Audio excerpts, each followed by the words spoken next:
આજના વિડીયોમાં આપનું સ્વાગત છે। તો ચાલો આજે પણ જાણીએ એક નવી બોધ વાર્તા। પણ ચેનલને સબસ્ક્રાઇબ કરવાનું ભૂલતા નહીં।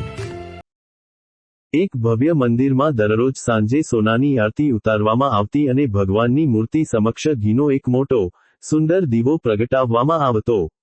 આ દીવો ખૂબ જ સુગંધિત ઘી અને કિંમતી કાચના ઝુમ્મરથી સજ્જ હતો, જેના કારણે તેનો પ્રકાશ આખા ગર્ભગૃહમાં ફેલાઈ જતો। દીવાને પોતાના આ ભવ્ય પ્રકાશ અને સ્થાન પર ખૂબ જ અહંકાર આવી ગયો।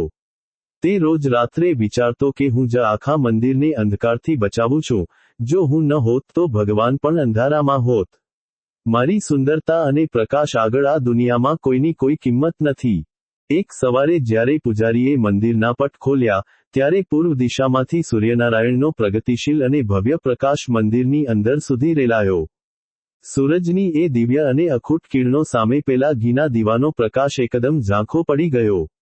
દીવો હજી પણ પ્રગટી રહ્યો હતો, પણ સૂરજના અજવાળામાં તેનું અસ્તિત્વ જ દેખાતું બંધ થઈ ગયું।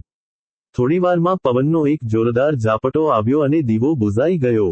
જ્યારે દીવો બુઝાઈ ગયો ત્યારે પણ મંદિરમાં સૂરજનો પ્રકાશ એવો ને એવો જ ફેલાયેલો રહ્યો। ત્યારે દીવાને સમજાયું કે તેનો પ્રકાશ કેટલો મર્યાદિત અને ક્ષણિક હતો।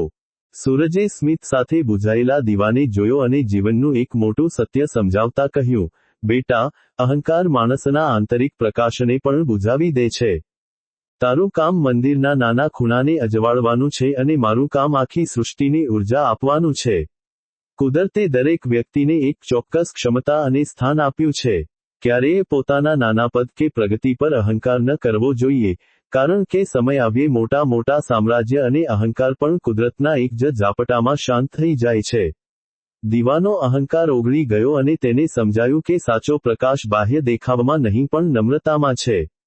બોધ: જીવનમાં આપણી પાસે ગમે તેટલી શક્તિ, ધન કે જ્ઞાન હોય, પણ ક્યારેય તેનો અહંકાર ન કરવો જોઈએ। આપણી ક્ષમતા કુદરતના અનંત બ્રહ્માંડ સામે ખૂબ જ નાની છે।